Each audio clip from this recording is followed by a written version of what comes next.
In the same year, 1894, the natal government sought to impose an annual tax of £25 on the indentured Indians. The proposal astonished me. I put the matter before the Congress for discussion, and it was immediately resolved to organize the necessary opposition.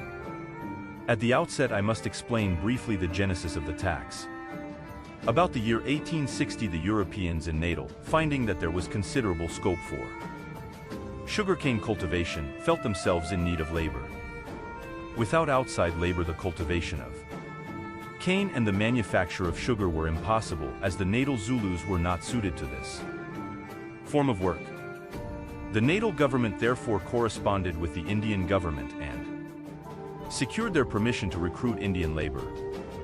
These recruits were to sign an indenture to work in Natal for 5 years, and at the end of the term they were to be at liberty to settle there and to have full rights of ownership of land. Those were the inducements held out to them, for the whites then had looked forward to improving their agriculture by the industry of the Indian laborers after the term of their indentures had expired. But the Indians gave more than had been expected of them. They grew large quantities of vegetables. They introduced a number of Indian varieties and made it possible to grow the local varieties cheaper. They also introduced the mango. Nor did their enterprise stop at agriculture. They entered trade. They purchased land for building, and many raised themselves from the status of laborers to that of owners of land and houses. Merchants from India followed them and settled there for trade. The late Sheikh Abubakar Ahmad was first among them. He soon built up an extensive business. The white traders were alarmed. When they first welcomed the Indian laborers, they had not reckoned with their business skill. They might be tolerated as independent agriculturists, but their competition in trade could not be brooked. This sowed the seed of the antagonism to Indians. Many other factors contributed to its growth. Our different ways of living, our simplicity, our contentment with small gains, our indifference to the laws of hygiene and sanitation, our slowness in keeping our surroundings clean and tidy, and our stinginess in keeping our houses in good repair, all these, combined with the difference in religion, contributed to fan the flame of antagonism. Through legislation, this antagonism found its expression in the disfranchising bill and the bill to impose a tax on the indentured Indians. Independent of legislation, a number of pinpricks had already been started. The first suggestion was that the Indian laborers should be forcibly repatriated so that the term of their indentures might expire in India. The government of India was not likely to accept the suggestion. Another proposal was therefore made to the effect that 1. The indentured laborer should return to India on the expiry of his indenture, or that 2. He should sign a fresh indenture every 2 years, an increment being given at each renewal. And that 3. In the case of his refusal to return to India or renew the indenture, he should pay an annual tax of £25.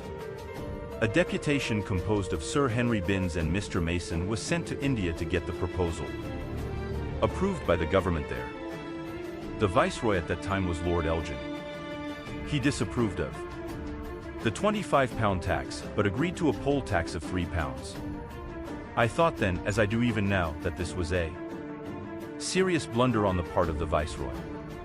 In giving his approval, he had in no way thought of the interests of India. It was no part of his duty thus to accommodate the natal Europeans. In the course of 3 or 4 years, an indentured laborer with his wife and each male child over 16 and female child over 13 came under the impost to levy a yearly tax of £12 from a family of 4. Husband, wife and 2 children, when the average income of the husband was never more than 14 a month, was atrocious and unknown anywhere else in the world. We organized a fierce campaign against this tax. If the Natal Indian Congress had remained silent on the subject, the viceroy might have approved of even the £25 tax. The reduction from £25 to £3 was probably due solely to the Congress agitation. But I may be mistaken in thinking so. It may be possible that the Indian government had disapproved of the £25 tax from them, beginning and reduced it to £3, irrespective of the opposition from the Congress. In any case, it was a breach of trust on the part of the Indian government. As trustee of the welfare of India, the Viceroy ought never to have approved of this inhuman tax. The Congress could not regard it as any great achievement to have succeeded in getting the tax reduced from £25 to £3. The regret was still there that it had not completely safeguarded the interests of the indentured Indians. It ever remained its determination to get the tax remitted, but it was 20 years' determination to get the tax remitted, but it was 20 years before the determination was realized. And when it was realized, it came as a result of the labors of not only the natal Indians but of all the Indians in South Africa. The breach of faith with the late Mr. Gokhale became the occasion of the final campaign, in which the indentured Indians took their full share, some of them losing their lives as a result of the firing that was resorted to, and over 10,000 suffering imprisonment. But truth triumphed in the end. The sufferings of the Indians were the expression of that truth. Yet, it would not have triumphed except for unflinching faith, great patience, and incessant effort. Had the community given up the struggle, had the Congress abandoned the campaign and submitted to the tax as inevitable, the hated impost would have continued to be levied from the indentured Indians until this day, to the eternal shame of the Indians in South Africa and of the whole of India. Chapter 47. Comparative Study of Religions. If I found myself entirely absorbed in the service of the community, the reason behind it was my desire for self-realization. I had made the religion of service my own, as I felt that God could be realized only through service. And service for me was the service of India, because it came to me without my seeking, because I had an aptitude for it. I had gone to South Africa for travel, for finding an escape from Kathiawa's intrigues and for gaining my own livelihood. But as I have said, I found myself in search of God and striving for self-realization. Christian friends had whetted my appetite for knowledge, which had become almost insatiable. And they would not leave me in peace, even if I desired to be indifferent. In Durban, Mr. Spencer Walton, the head of the South Africa General Mission, found me out. I became almost a member of his family. At the back of this acquaintance was of course my contact with Christians in Pretoria. Mr. Walton had a manner all his own. I do not recollect his ever having invited me to embrace Christianity. But he placed his life as an open book before me and let me watch all his movements. Mrs. Walton was a very gentle and talented woman. I liked the attitude of this couple. We knew the fundamental differences between us.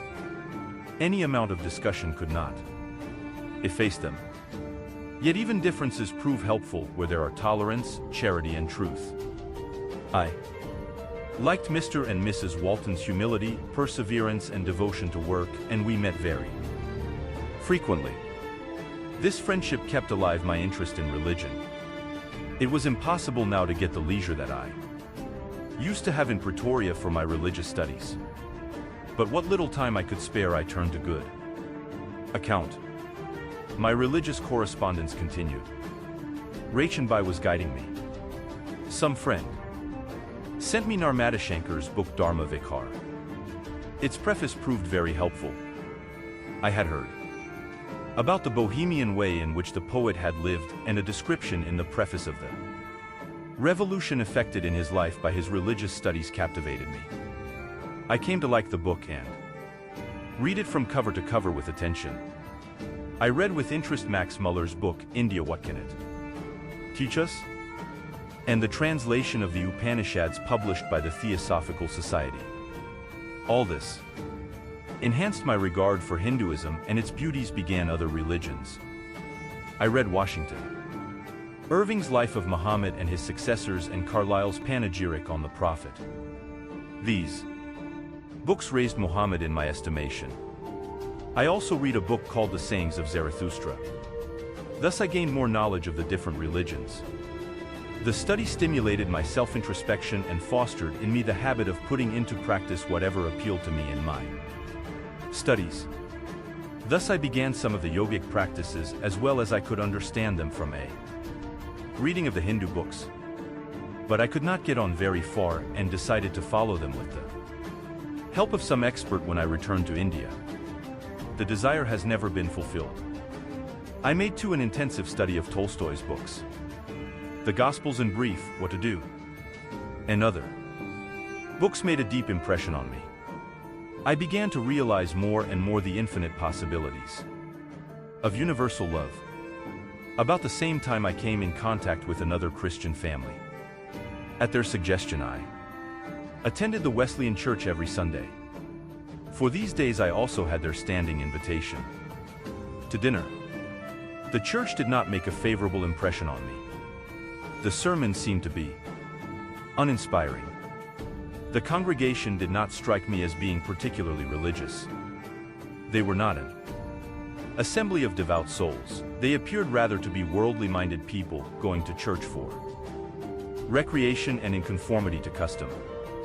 Here, at times, I would involuntarily doze. I was ashamed. But some of my neighbors, who were in no better case, lightened the shame.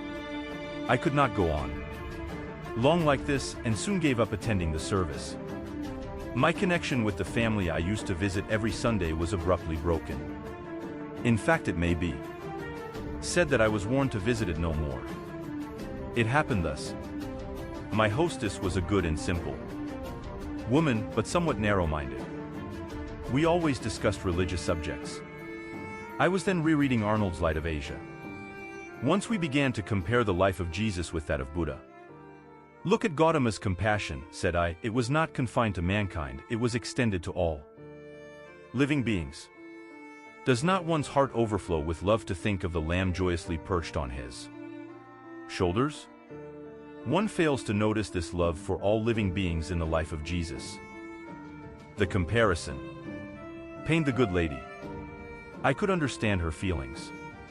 I cut the matter short and we went to the dining room. Her son, a cherub aged scarcely 5, was also with us. I am happiest when in the midst of children, and this youngster and I had long been friends. I spoke derisively of the piece of meat on his plate and in high praise of the apple on mine. The innocent boy was carried away and joined in my praise of the fruit. But the mother? She was dismayed. I was warned. I checked myself and changed the subject. The following week I visited the family. As usual, but not without trepidation. I did not see that I should stop going there. I did not think it proper either. But the good lady made my way easy. Mr. Gandhi, she said, please don't take it ill if I feel obliged to tell you that my boy is none the better for your company. Every day he hesitates to eat meat and asks for fruit, reminding me of your argument. This is too much. If he gives up meat, he is bound to get weak, if not ill. How could I bear it? Your discussion should henceforth be only with us elders.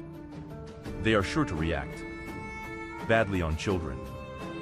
Mrs., I replied, I am sorry. I can understand your feelings as a parent, for I too have children. We can very easily end this unpleasant state of things. What I eat and omit to eat is bound to have a greater effect on the child than what I say. The best way, therefore, is for me to stop these visits. That certainly need not affect our friendship. I thank you, she said with evident relief. Chapter 48. As a householder. To set up a household was no new experience for me. But the establishment in Natal was different from the ones that I had had in Bombay and London. This time part of the expense was solely for the sake of prestige. I thought it necessary to have a household in keeping with my position as an Indian barrister in Natal and as a representative. So I had a nice little house in a prominent locality. It was also suitably furnished. Food was simple, but as I used to invite English friends and Indian co-workers, the housekeeping bills were always fairly high. A good servant is essential in every household. But I have never known how to keep anyone as a servant. I had a friend as companion and help, and a cook who had become a member of the family. I also had office clerks boarding and lodging with me. I think I had a fair amount of success in this experiment, but it was not without its modicum of the bitter experiences of life. The companion was very clever and, I thought, faithful to me. But in this I was deceived. He became jealous of an office clerk who was staying with me and wove such a tangled web that I suspected the clerk. This clerical friend had a temper of his own. Immediately he saw that he had been the object of my suspicion. He left both the house and the office. I was pained. I felt that perhaps I had been unjust to him, and my conscience always stung me. In the meanwhile, the cook needed a few days' leave, or for some other cause was away.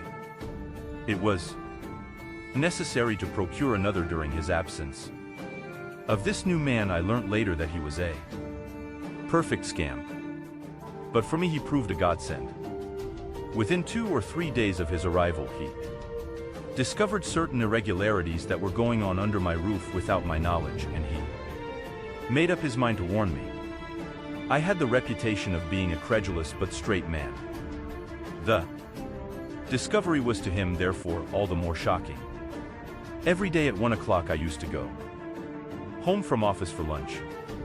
At about 12 o'clock one day the cook came panting to the office and said, "Please come home at once. There is a surprise for you." "Now, what is this?" I asked. "You must tell me what it is. How can I leave the office at this hour to go and see it? You will regret it if you don't come. That is all I can say." I felt an appeal in his persistence. I went home accompanied by a clerk and the cook who walked ahead of us. He took me straight to the upper floor, pointed at my companion's room, and said, "Open this door and see for yourself." I saw it all. I knocked at the door. No reply. I knocked heavily so as to make the very walls shake. The door was opened. I saw a prostitute inside. I asked her to leave the house, never to return. To the companion I said, "From this moment I cease to have anything to do with you. I have been thoroughly deceived and have made a fool of myself. That is how you have requited my trust in you." Instead of coming to his senses, he threatened to expose me. "I have nothing to conceal," said I. "Expose whatever I may have done. But you must leave me this moment." This made him worse. There was no help for it. So I said to the clerk standing downstairs, "Please go and inform the police superintendent, with my compliments, that a person living with me has misbehaved himself.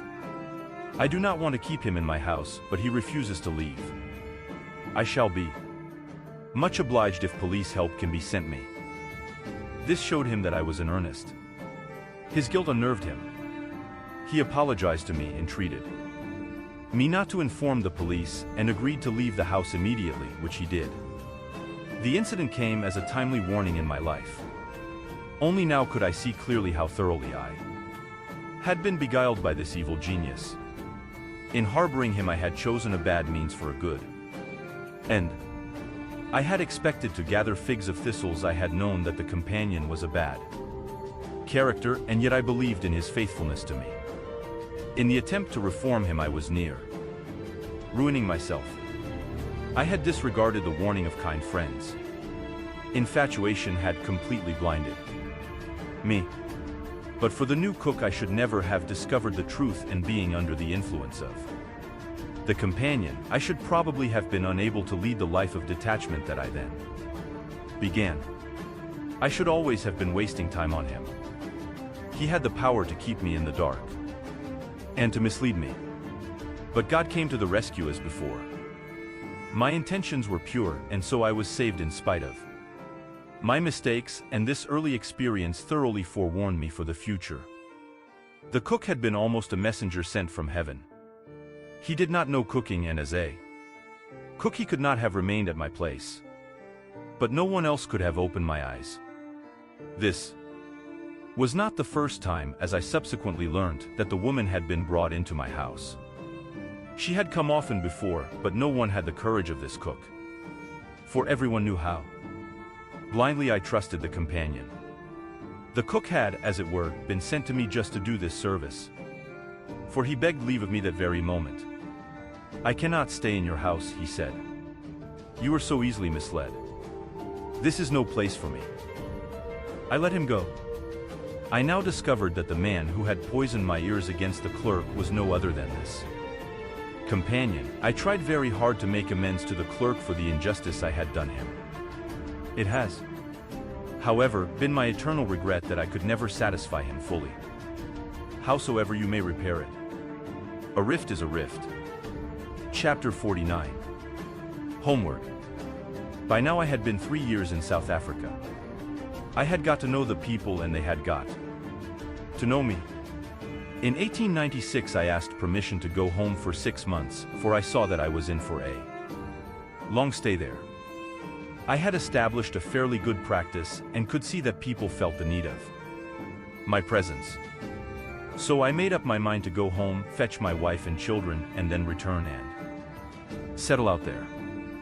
I also saw that, if I went home, I might be able to do there some public work by educating public opinion and creating more interest in the Indians of South Africa. The £3 tax was an open sore. There could be no peace until it was abolished. But who was to take charge of the Congress Work and Education Society in my absence? I could think of 2 men, Adamji Mayakan and Parsi Rustamji. There were many workers now available from the commercial class, but the foremost among those who could fulfill the duties of the secretary by regular work and who also commanded the regard of the Indian community were these two. The secretary certainly needed a working knowledge of English. I recommended the late Adamji Mayakan's name to the Congress, and it approved of his appointment as secretary. Experience showed that the choice was a very happy one. Adamji Mayakan satisfied all with his perseverance, liberality, amiability and courtesy, and proved to everyone that the secretary's work did not require a man with a barrister's degree or high English education. About the middle of 1896 I sailed for home in the S.S. Pongola, which was bound for Calcutta. There were very few passengers on board. Among them were 2 English officers with whom I came in close contact. With one of them I used to play chess for an hour daily. The ship's doctor gave me a Tamil self-teacher which I began to study.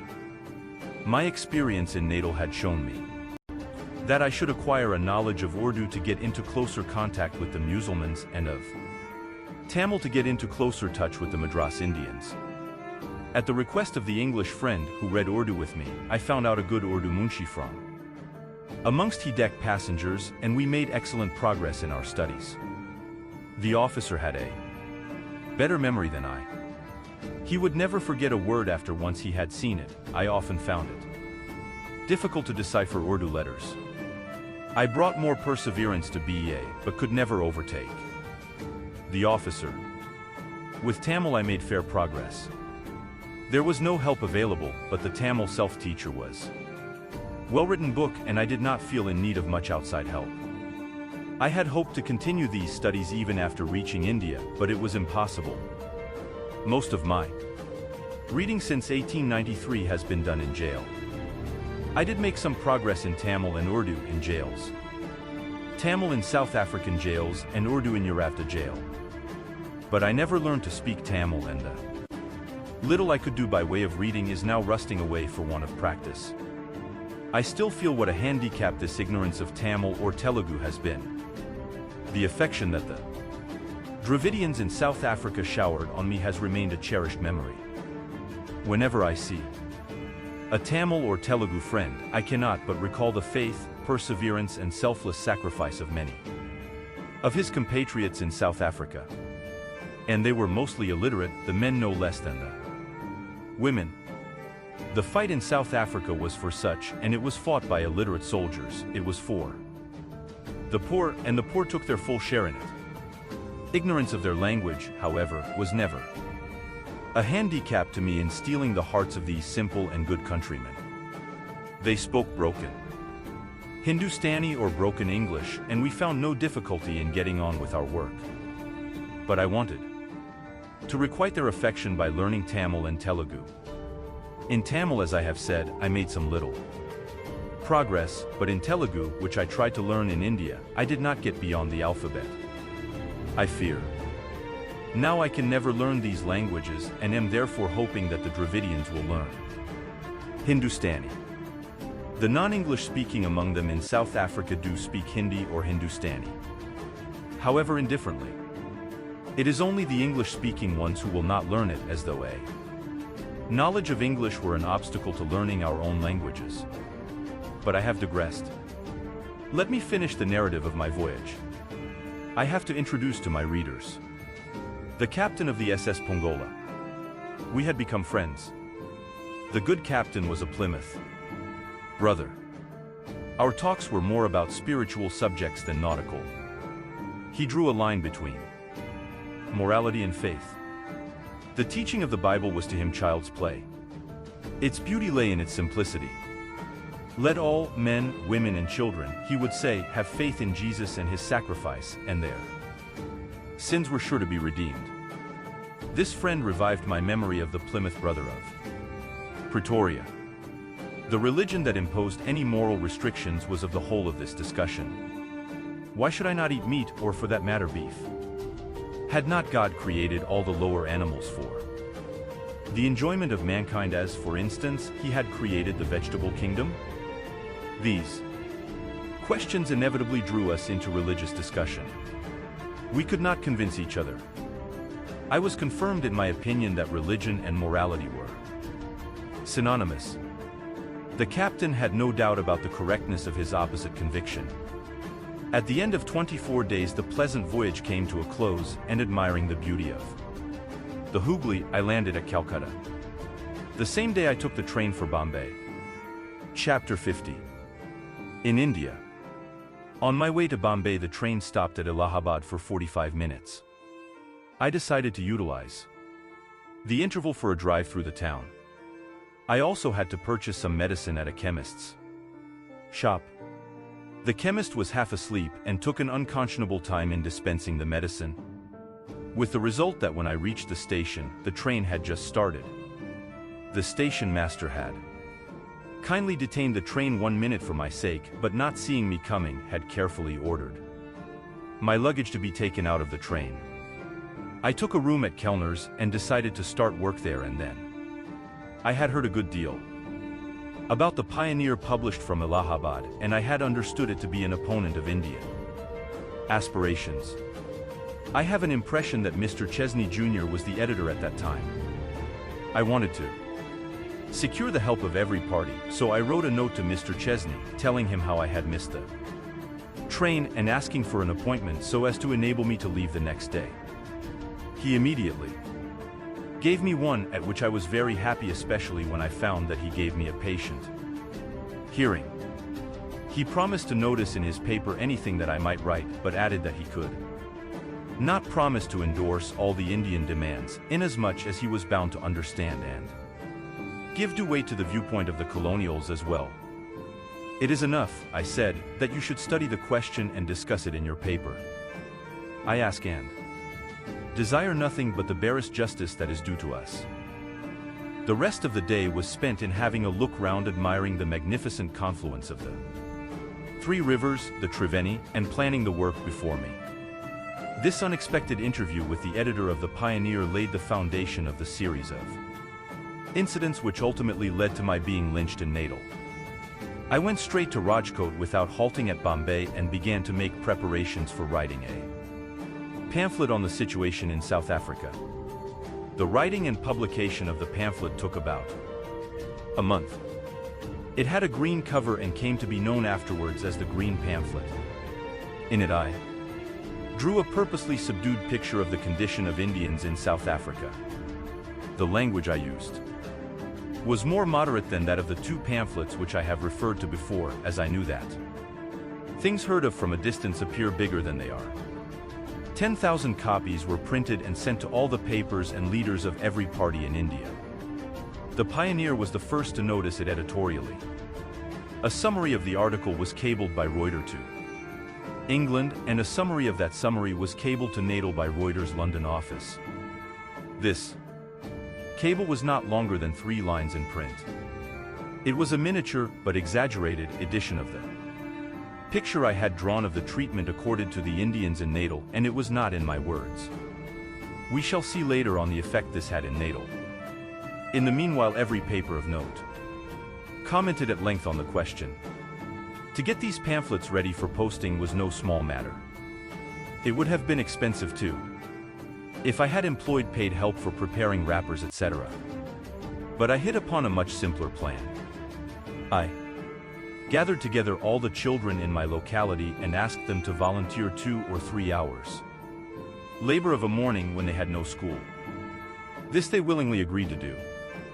I promised to bless them and give them, as a reward, used postage stamps which I had collected. They got through the work in no time. That was my first experiment of having little children as volunteers. 2 of those little friends are my co-workers today. Plague broke out in Bombay about this time, and there was panic all around. There was fear of an outbreak in Rajkot. As I felt that I could be of some help in the sanitation department, I offered my services to the state. They were accepted, and I was put on the committee which was appointed to look into the question. I laid a special emphasis on the cleanliness of latrines, and the committee decided to inspect these in every street. The poor people had no objection to their latrines being inspected, and what is more, they carried out the improvements suggested to them. But when we went to inspect the houses of the upper 10, some of them even refused us admission, not to talk of listening to our suggestions.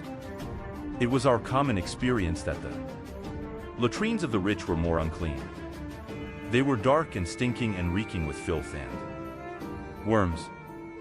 The improvements we suggested were quite simple, e.g., to have buckets for excrement.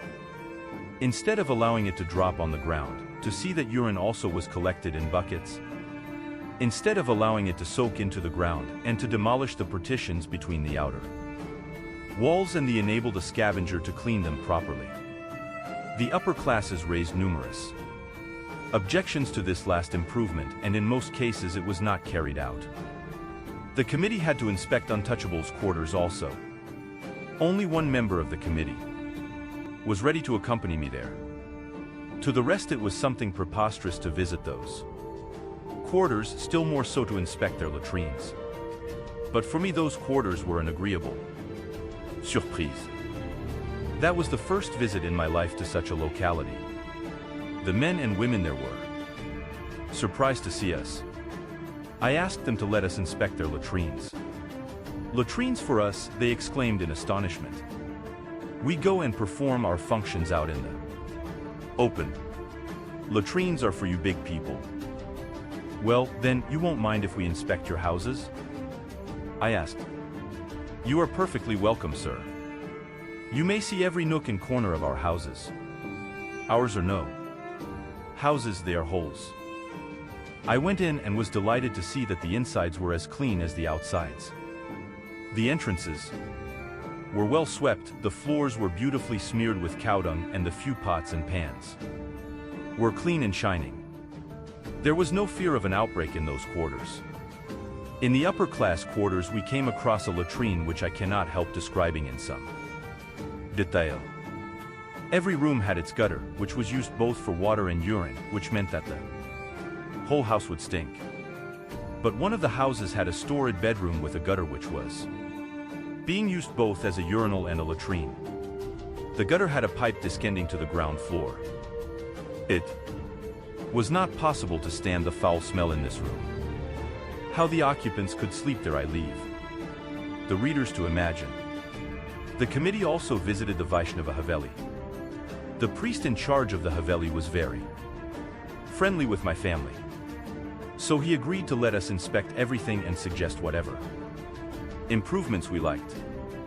There was a part of the Haveli premises that he himself had never seen.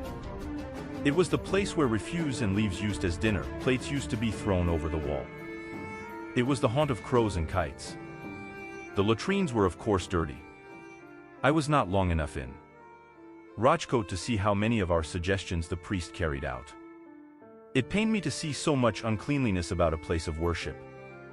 One would expect a careful observance of the rules of sanitation and hygiene in a place which is regarded as holy.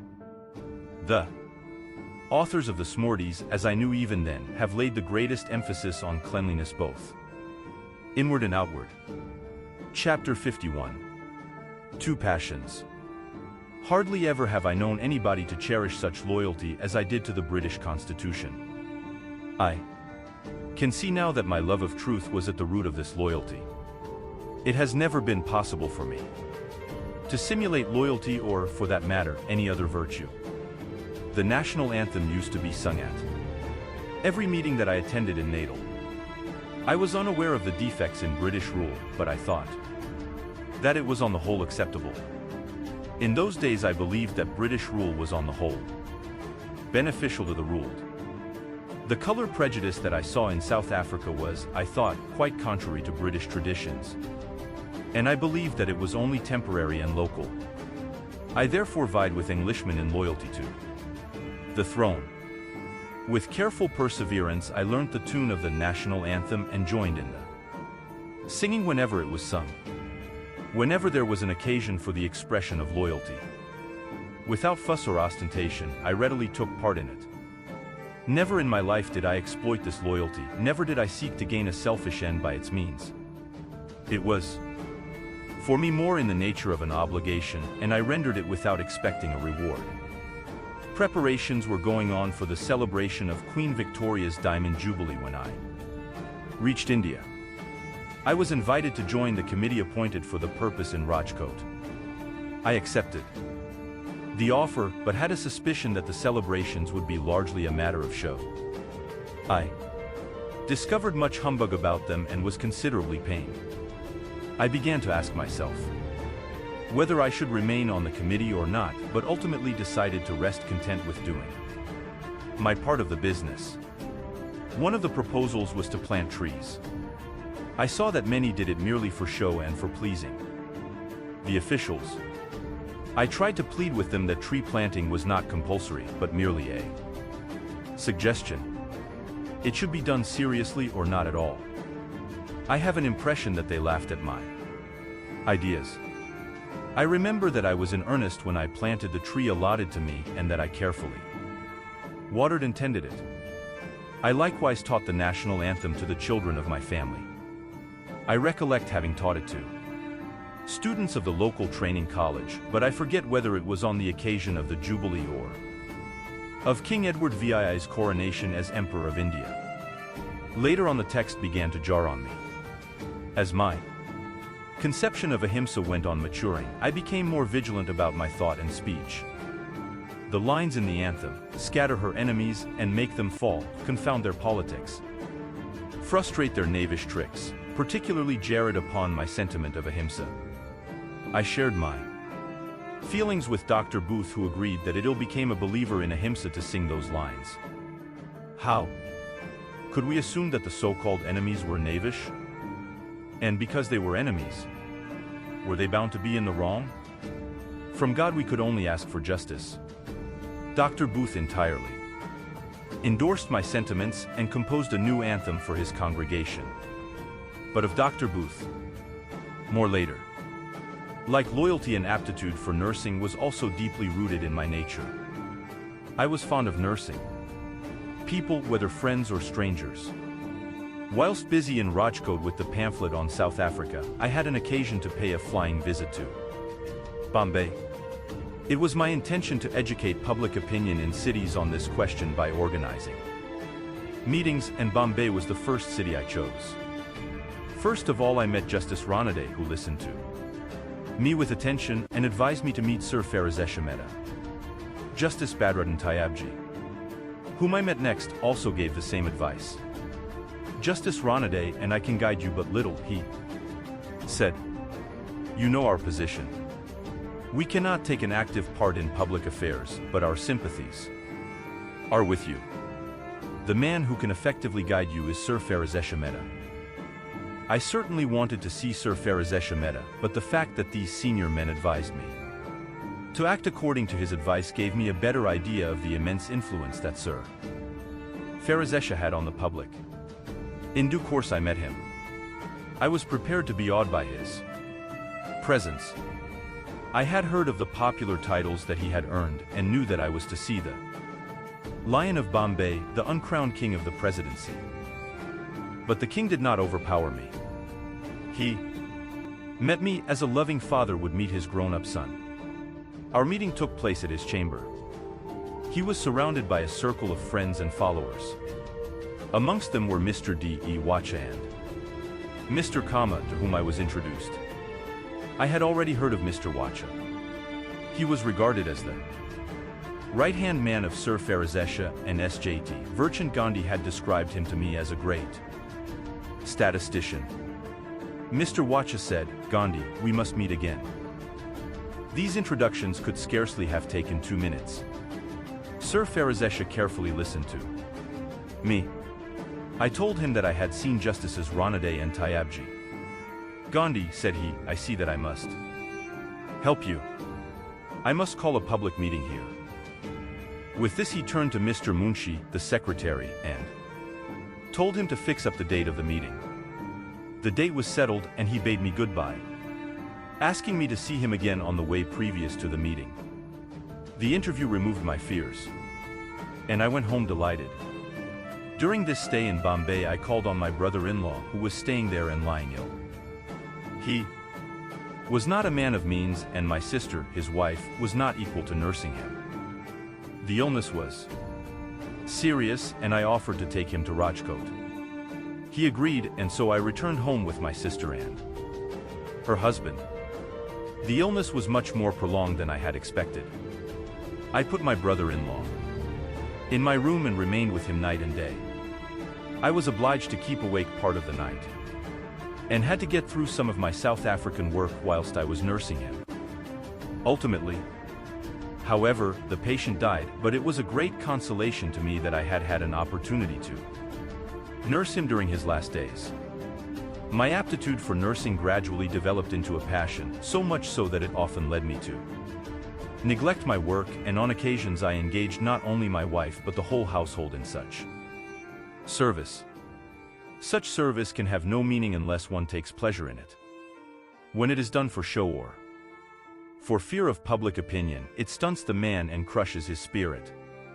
Service which is rendered without joy helps neither the servant nor the served, but all other pleasures and possessions pale into nothingness before service which is rendered in a spirit of joy. Chapter 52. The Bombay Meeting. On the very day after my brother-in-law's death I had to go to Bombay for the public meeting. There had hardly been time for me to think out my speech. I was feeling exhausted after days and nights of anxious vigil, and my voice had become husky. However, I went to Bombay trusting entirely to God. I had never dreamt of writing out my speech.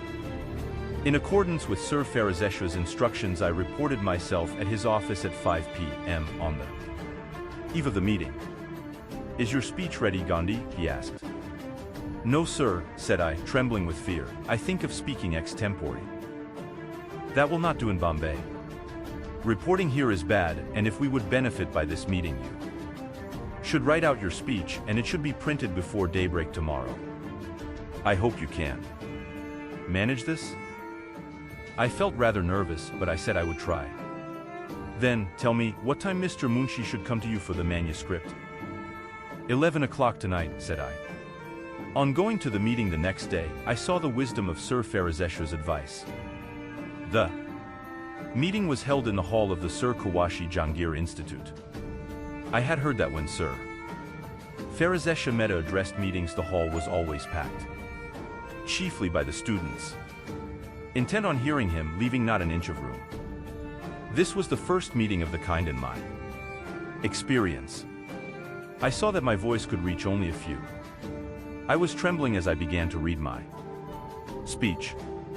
Sir Pharazesha cheered me up continually by asking me to speak louder and still louder.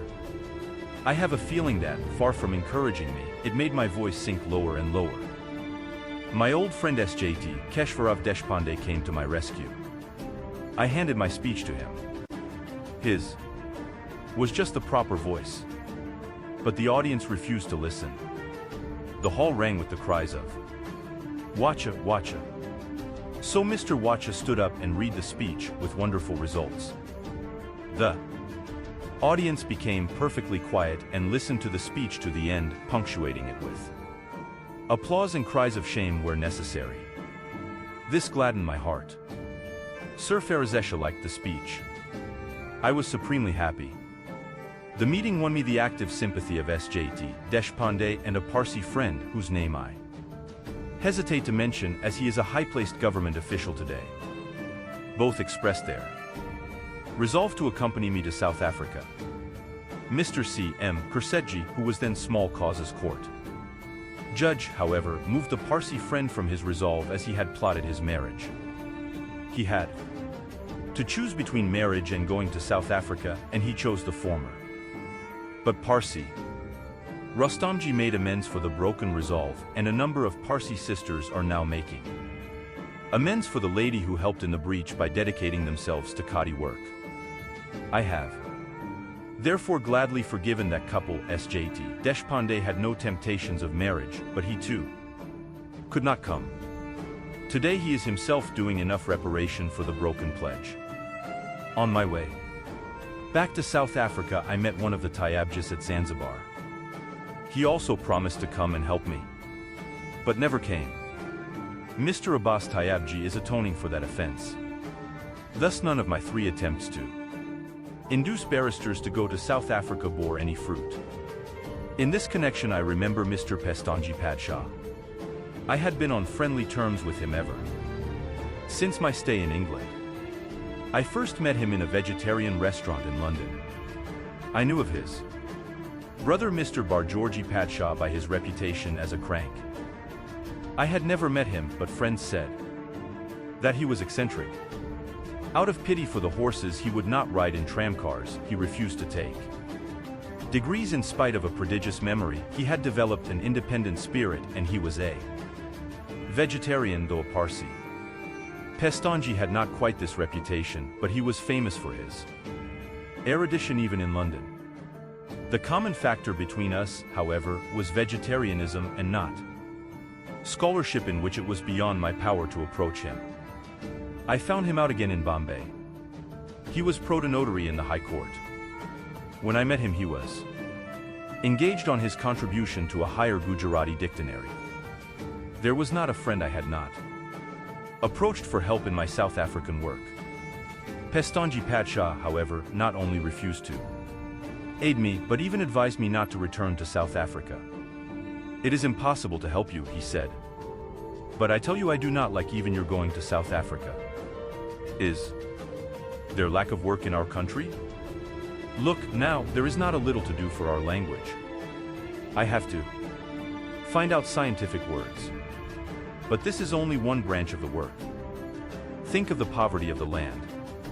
Our people in South Africa are no doubt in difficulty, but I do not want a man like you to be sacrificed for that work. Let us win self-government here, and we shall automatically help our countrymen there. I know I cannot prevail upon you, but I will not encourage anyone of your type to throw in his lot with you."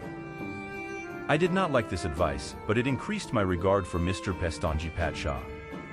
I was struck with his love for the country and for the mother tongue. The incident brought us closer to each other. I could understand his point of view. But far from giving up my work in South Africa, I became firmer in my resolve. A patriot cannot afford to ignore any branch of service to the motherland. And for me the text of the Gita was clear and emphatic. Finally, this is better, that one do his own task as he may, even though he fail, than take tasks not his own, though they seem good. 2d. Performing duty is no ill, but who seeks other roads shall wander still. Chapter 53. Pune and Madras. Sir Farazesha had made my way easy. So from Bombay I went to Pune. Here there were 2 parties. I wanted the help of people of every shade of opinion. First I met Lokmanya Tilak. He said, "You are quite right in seeking the help of all parties. There can be no difference of opinion on the South African question. But you must have a non-party man for your president.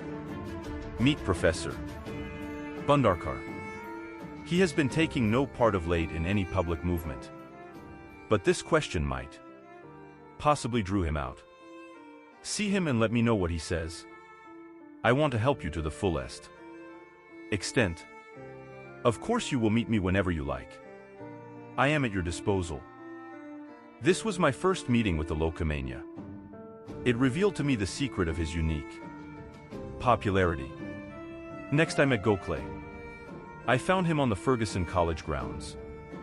He gave me an affectionate welcome and his manner immediately won my heart. With him too this was my first meeting and yet it seemed as though we were renewing an old friendship. Sir Farazesha had seemed to me like the Himalaya, the Lokmanya like the ocean. But Gokhale was as the Ganges. One could have a refreshing bath in the holy river. The Himalaya was unscalable and one could not easily launch forth on the sea, but the Ganges invited one to its bosom. It was a joy to be on it with a boat and an oar. Gokhale closely examined me, as a schoolmaster would examine a candidate seeking admission to a school. He told me whom to approach and how to approach them. He asked to have a look at me speech. He showed me over the college, assured me that he was always at my disposal, asked me to let him know the result of the interview with Dr. Bandarkar, and sent me away exultantly happy. In the sphere of politics, the place that Gokhale occupied in my heart during his lifetime and occupies even now was and is absolutely unique. Dr. Bandarkar received me with the warmth of a father. It was noon when I called on him. The very fact that I was busy seeing people at that hour appealed greatly to this indefatigable savant. And my insistence on a non-party man for the president of the meeting had his ready approval, which was expressed in the spontaneous exclamation, "That's it, that's it." After he had heard me out he said, "Anyone will tell you that I do not take part in politics. But I cannot refuse you. Your case is so strong and your industry is so admirable that I cannot decline to take part in your meeting. You did well in consulting Tilak and Gokhale.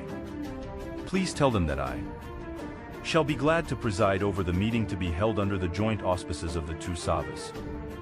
You need not have the time of the meeting from me, any time that suits them will suit me." With this he bade me goodbye with congratulations and blessings. Without any ado this erudite and selfless band of workers in Pune held a meeting in an unostentatious little place, and sent me away rejoicing and more confident of my mission. I next proceeded to Madras. It was wild with enthusiasm. The Balasundaram incident made a profound impression on the meeting. My speech was printed and was, for me, fairly long. But the audience listened to every word with attention. At the close of the meeting there was a regular run on the green pamphlet. I brought out a second and revised edition of 10,000 copies. They sold like hotcakes, but I saw that it was not necessary to print such a large number. In my enthusiasm, I had overcalculated the demand. It was the English-speaking public to which my speech had been addressed, and in Madras that class alone could not take the whole 10,000. The greatest help here came to me from the late S.J.T.G. Parameshwaran Pillai, the editor of the Madras Standard. He had made a careful study of the question, and he often invited me to his office and gave me guidance. S.J.T.G. Subramaniam of the Hindu and Dr. Subramaniam also were very sympathetic. But S.J.T.G. Parameshwaran Pillai placed the columns of the Madras Standard entirely at my disposal, and I freely availed myself of the offer. The meeting in Pakayappa's hall, so far as I can recollect, was with Dr. Subramaniam in the chair. The affection showered on me by most of the friends I met and their enthusiasm for the cause were so great that, in spite of my having to communicate with them in English, I felt myself entirely at home. What barrier is there that love cannot break? Chapter 54. Return soon. From Madras I proceeded to Calcutta, where I found myself hemmed by difficulties. I knew no one there, so I took a room in the Great Eastern Hotel. Here I became acquainted with Mr. Eller Thorpe, a representative of the Daily Telegraph. He invited me to the Bengal Club where he was staying. He did not then realize that an Indian could not be taken to the drawing room of the club. Having discovered the restriction, he took me to his room. He expressed his sorrow regarding this prejudice of the local Englishman and apologized to me for not having been able to take me to the drawing room.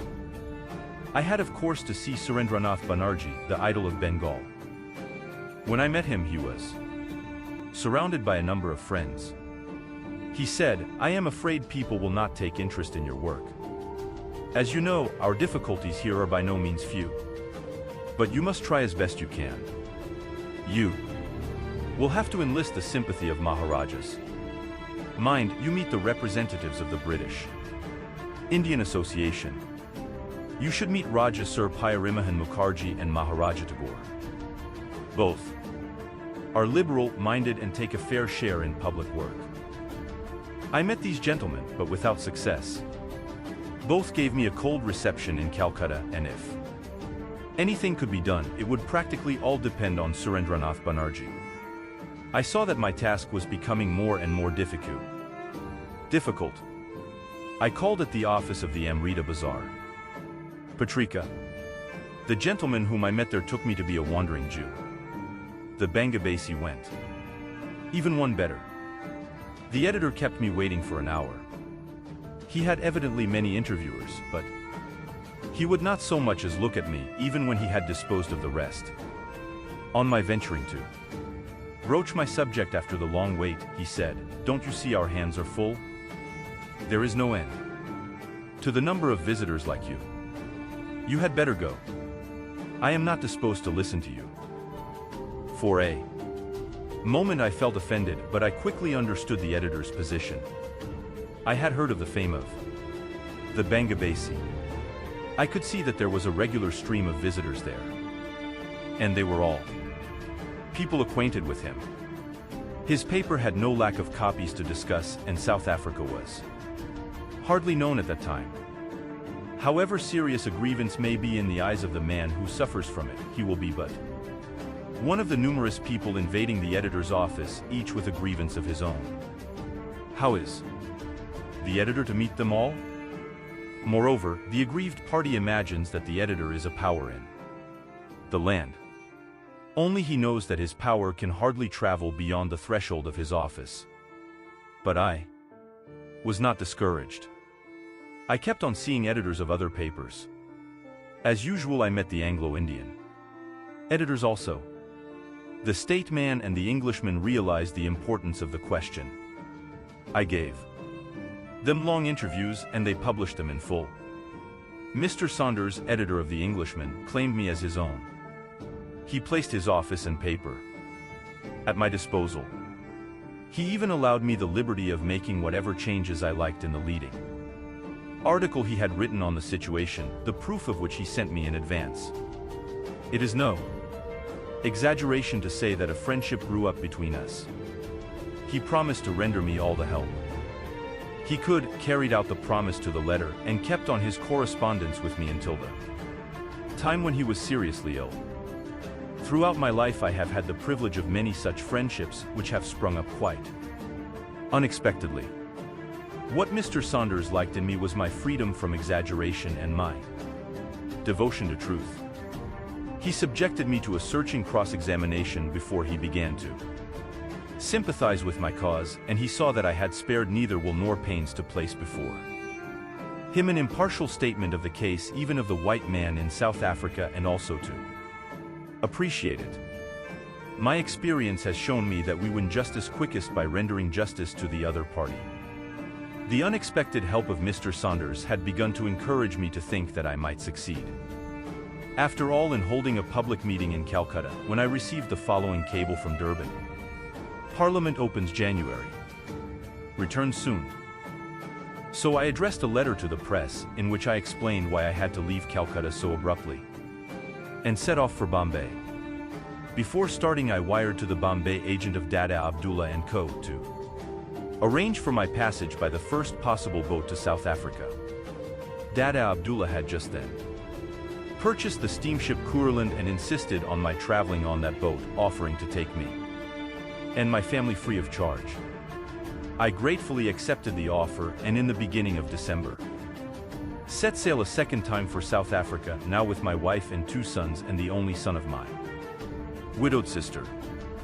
Another steamship Naduri also sailed for Durban at the same time. The agents of the company were Dada Abdullah and Company.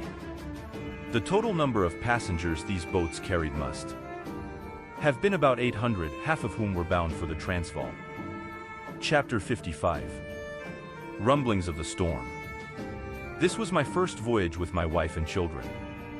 I have often observed in the course of this narrative that, on account of child marriages amongst middle-class Hindus, the husband will be literate whilst the wife remains practically unlettered. A wide gulf thus separates them, and the husband has to become his wife's teacher.